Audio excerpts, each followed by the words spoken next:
সম্প্রদায় কারা এবং তারা কোথায় আছে, কখন তারা আত্মপ্রকাশ করবে। ভাইরা আমার, ইয়াজুজ এবং মাজুজ এদের সম্পর্কে আল্লাহ রাব্বুল আলামিন কোরআনে কারীমের সূরা কাহাফে আলোচনা করেছেন। ইয়াজুজ এবং মাজুজ এ দুটি সম্প্রদায় মানুষেরই একটা বিশেষ দুটি সম্প্রদায়। আদম আলাইহিস সালামের সন্তান আমরা যারা মানুষ হিসাবে পৃথিবীতে আছি, আমাদের পাশাপাশি অবিকল মানুষের মতোই মানুষেরই আরও দুটি বিশেষ ধরন আছে, যাদেরকে বলা হয়, একটাকে বলা হয় ইয়াজুজ আর একটা বলা হয় মাজুজ। এটা আদম আলাইহিস সালামের বংশেরই তিনটা ধারা বলতে পারেন। একটা হলো এই সাধারণ মানুষ, আর একটা হলো ইয়াজুজ এবং মাজুজ। তারাও মানুষেরই দুটি ধরন। এই ইয়াজুজ মাজুজ তাদের সংখ্যা সাধারণ মানুষের তুলনায় অনেক বেশি, এবং এই মানুষগুলো ইয়াজুজ মাজুজ তারা সাধারণ মানুষের উপরে জুলুম নিপীড়ন, তাদের অনেক শক্তি সামর্থ্য আছে, তারা যা খুশি তা করার মতো ওইরকম দৈহিক শক্তি আল্লাহ তাদেরকে দিয়ে রেখেছেন। তারা জুলুম নিপীড়ন করত। জুলকারনাইন নামক একজন শাসক ছিলেন হাজার হাজার বছর আগে।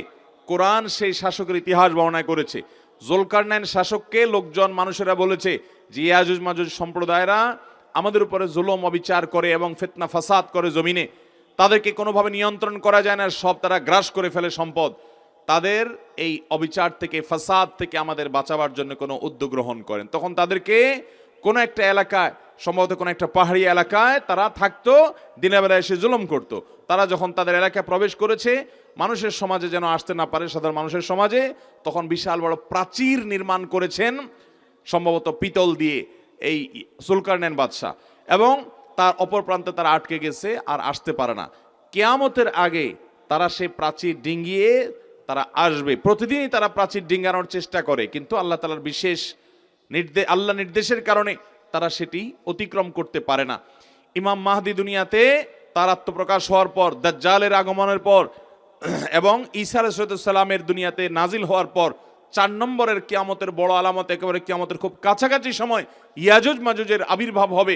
তারা আবারও দুনিয়াতে তাদের সেই স্বরূপে আবর্তিত হবে। যখন তারা এরকম অবস্থা করবে, আল্লাহ রাব্বুল আলামিনের কাছে সাধারণ মানুষ দোয়া করবে।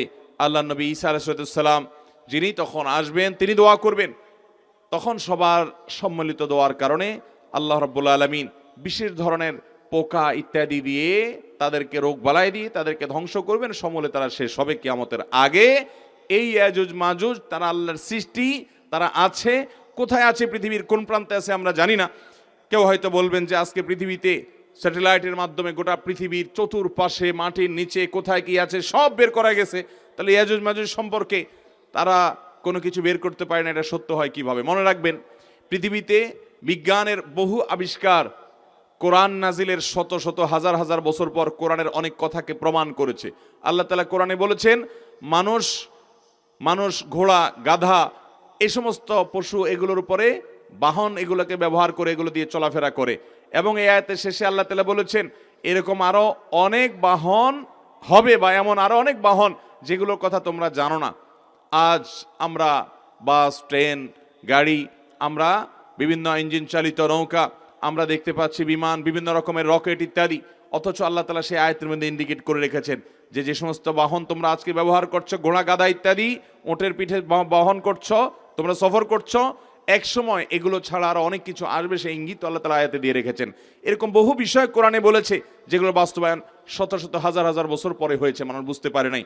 বান্দার সমস্ত আমলগুলোকে আল্লাহ তাআলা উপস্থিত করবেন কিয়ামতের ময়দানে, দেখাবেন। কিভাবে দেখাবেন? 1400 বছর আগের মানুষ যখন ছবি, ভিডিও, ক্যামেরা ইত্যাদির আবিষ্কার হয় নাই, ছবি ভিডিও ধারণ করার এই প্রযুক্তি যখন ছিল না, তখন পৃথিবীর মানুষ বুঝতে পারতো না।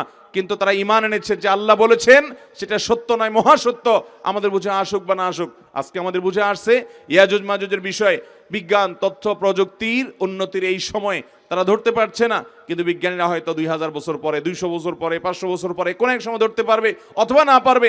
কিন্তু কোরআনে যেহেতু বিবৃত হয়েছে পৃথিবীর সব মিথ্যা হতে পারে, এটি মিথ্যা হওয়ার কোনো সুযোগ নাই। কবর কিভাবে খুঁড়তে হয় এবং কিভাবে দিতে হয়, নিয়ম কি? কবর খোঁড়ার 2টা পদ্ধতি আছে। একটা পদ্ধতি মূলত সুন্নাত, আরেকটা জায়েজ। সুন্নাত কোনটা? সুন্নাত হলো কবর আপনি খুঁড়েছেন, পশ্চিম দিকে কেবলার দিকে যে মাটির ওয়াল আছে, এই ওয়ালের নিচে একটা সুড়ঙ্গ করবেন, যেটাকে সিন্দুক কবর বলে। সুড়ঙ্গ করে ধরেন 1 বিঘত বা 1 হাত, এরকম যতদূর পারেন সুড়ঙ্গ করে লাশটাকেও সুড়ঙ্গর ভিতরে পশ্চিম দিকে ঢুকাই দিবেন, এরপরে আপনি বাঁশ দিয়ে চাটাই দিয়ে মাটি দিয়ে দাফন করবেন। এটা হলো সুন্নাহসম্মত কবর।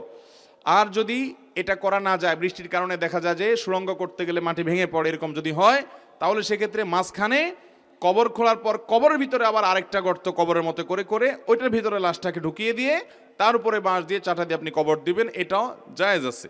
যদি ওইটা করে না যায় তাহলে এটা করবেন। অনেকে করে কি, স্রেফ একটা নর্মাল কবর করে ওই বাম আপনার পূব দিকের যে মাটি আছে ওয়াল, সেটার উপরে কাত করে রেখে দিয়ে দেয়, বা সোজা লাশটা রেখে শুধু কল্লাটাকে ঘাড়টাকে কেবলা দিকে ফিরে দেয় না। এটা কোনো সুন্নাহ সম্মত কবর নয়। আর কবর দেওয়ার সময় কি পড়বেন, কি দোয়া পড়বেন?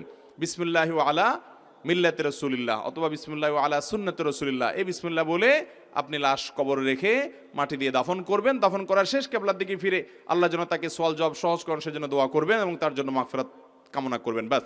এছাড়া আর কোনো দোয়া নাই। আমরা ওই যে মিনহা খালাকনাকুম ওয়া ফিহা নুঈদুকুম ওয়া মিনহা নুখরিজুকুম তারাতান উখরা, কবর দেওয়ার সময় এই দোয়াটার কথা বলি, এটি কোনো বিশুদ্ধ হাদিস দ্বারা প্রমাণিত হয় নাই। এখানে বলবো বিসমিল্লাহি মিল্লাতে রাসূলিল্লাহ, আর ওইভাবে যে সিন্ধু কবরে রাখবেন, এটাই সুন্নাহ। আমার বাসস্থান চট্টগ্রাম, অফিস করি ঢাকায়। সপ্তাহে ৩-৪ দিন ঢাকায় অবস্থানকালে আমি সালাত আদায় করব মুকিম অবস্থায় না মুসাফির অবস্থায়? দেখুন, সফর অবস্থায় আমাদেরকে কসরের সালাত আদায় করতে হবে। আমরা যখন কোনো জায়গায় মুসাফির হিসাবে থাকব, ততক্ষণ আমাদের জোহর, আসর এবং এশা এই নামাজগুলোকে আল্লাহ তাআলা 2 রাকাত করে দিয়েছেন, কসর বলা হয় এটাকে। আর যদি আমরা নিজ বাসস্থানে থাকি, সফরে না থাকি, তাহলে সেক্ষেত্রে আমরা পুরো নামাজ পড়ব সাধারণ নিয়মে। এখন কথা হলো, কারোর বাসস্থান চট্টগ্রামে কিন্তু অফিস করেন তিনি ঢাকায়, সপ্তাহে 3-4 দিন বা 5 দিন তাকে ঢাকায় যদি অবস্থান করতে হয়, প্রশ্ন হলো ঢাকায় তিনি কি করেন? ঢাকায় নিশ্চয়ই তিনি একটা বাসা ভাড়া করেছেন, কোনো একটা ম্যাচ ভাড়া করেছেন, কোথাও তিনি থাকেন। যদি কোনো জায়গায় তিনি থাকেন, তার একটা ঠিকানা হয়, তাহলে এই জায়গার বসবাসকারী তিনি, অস্থায়ী বাসিন্দা কিন্তু বসবাসকারী বাসিন্দা, তিনি মুসাফির নন। সেই হিসাবে তিনি পুরো নামাজ পড়বেন। আর যদি ব্যাপারটি এমন হয় যে না, ঢাকায় তার বসবাসের কোনো ঠিকানা নাই, তিনি শুধু আসা যাওয়া করেন, ধরুন অনেক ড্রাইভার ভাইয়েরা আছেন, বাড়ি তার চট্টগ্রামে, তিনি ঢাকা চট্টগ্রাম রুটে গাড়ি চালান, কিংবা ঢাকা কুমিল্লা রুটে গাড়ি চালান, কিংবা অন্য কোনো রুটে গাড়ি চালান, তো তার ঢাকায় আসা হয় কাজে, গাড়ি শেষ, গাড়ি চালানো শেষ, তার ট্রিপ শেষ, তিনি হয়তো কোনো একটা হোটেলে বা কোথাও হালকা রেস্ট করে 2-4-5-6 ঘন্টা পরে আবার গাড়ি নিয়ে তিনি ছুটেন নিজ গন্তব্যের দিকে, তাহলে সেক্ষেত্রে তিনি মুসাফির, কারণ ঢাকায় তার থাকার কোনো বিশেষ ঠিকানা নাই এবং তার কোনো থাকার বন্দোবস্ত নাই, তিনি এখানকার বসবাসকারী নই। বসবাসকারী 2 প্রকার, একটা স্থায়ী, একটা অস্থায়ী। আপনি স্থায়ী ঠিকানা থাকলেও পুরো নামাজ পড়বেন, আর অস্থায়ী ঠিকানা থাকলেও আপনাকে পুরো নামাজ পড়তে হবে। এবার আপনি দেখবেন যে আপনি যেখানকার জন্য প্রশ্ন করছেন সেখানে আপনি কি স্থায়ী বাসিন্দা নাকি অস্থায়ী বাসিন্দা। যদি আপনার স্থায়ী ঠিকানা হয় চট্টগ্রাম, তাহলে তো আপনি সেখানকার অস্থায়ী বাসিন্দা। অস্থায়ী বাসিন্দা হলে আপনি ভাড়াটিয়া হতে পারেন, সেটা হতে পারে একটা ম্যাচ, তাহলে সেক্ষেত্রে আপনি সেখানে পুরো নামাজ পড়বেন।